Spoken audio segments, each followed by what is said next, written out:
हिंगोलीच्या मारखेडा गावामध्ये एका शेतकऱ्यानं चक्क कांद्याच्या पिकामध्ये गांजाची झाडे लावल्याची खळबळजनक घटना समोर आली आहे। गोपनीय माहिती मिळताच गोरेगाव पोलिसांनी तातडीनं धाड टाकून तब्बल 80 गांजाची झाडं जप्त केली आहेत।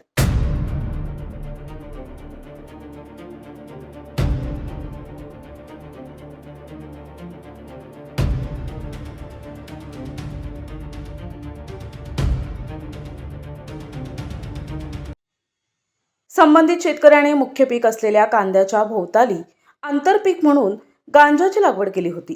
या बेकायदेशीर कृत्याची माहिती गोरेगाव पोलीस स्टेशनचे सहाय्यक पोलीस निरीक्षक जळके यांना मिळाली। त्यांनी तात्काळ वरिष्ठांना अवगत करून मारखेडा येथील शेतात छापा टाकला। या कारवाईत पोलिसांनी 80 गांजाची झाडे मुळासकट उपटून जप्त केली। संशयित शेतकऱ्यावर गुन्हा दाखल करण्याची प्रक्रिया सुरू केली आहे।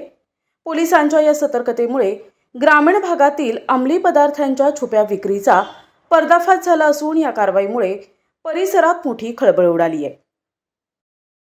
2026 रोजी आम्ही पोलीस स्टेशनला हजर असताना आम्हाला गोपनीय माहिती मिळाली की माहेरखेडा येथे इसम नामे विठ्ठल विश्राम ढोक हे त्यांच्या शेतामध्ये गांजा अंमली पदार्थाची झाडे जोपासना करून वाढवत आहे अशी खात्रीशीर माहिती मिळाल्याने आम्ही सदरची माहिती माननीय पोलीस अधीक्षक साहेब, उपविभागीय पोलीस अधिकारी साहेब तसेच स्थानिक गुन्हे शाखेचे भोसले साहेब यांना माहिती देऊन त्यांची परवानगी घेऊन आम्ही सदर कारवाईकरिता मंडळ निरीक्षक, कृषी सहाय्यक, 2 शासकीय पंच, आम्ही पोलीस स्टाफ, PSI लेनगुळे साहेब, अनिल भारती तसेच राहुल मैनकर, नवले व होमगार्ड असे आम्ही पूर्ण स्टाफ सदर ठिकाणी जाऊन दुपारी 1500 वाजता छापा टाकला असता सदर शेतामध्ये आम्हाला एकूण लहान मोठे एकूण 80 अंमली पदार्थ गांजाचे झाडे हिरवे ओलसर मिळून आले। त्याचे तराजू काटा याच्यावर मोजमाप केले असता त्याचे एकूण वजन 8 किलो 465 ग्रॅम असे भरले व त्यातून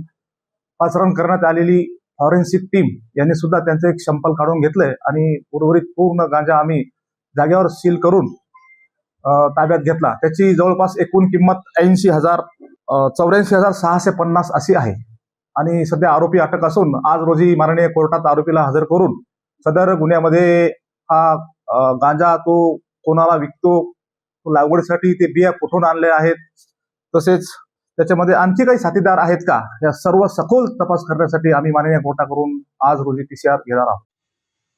प्रतिनिधी महादेव हरण, NTV न्यूज मराठी, सेणगाव, हिंगोली।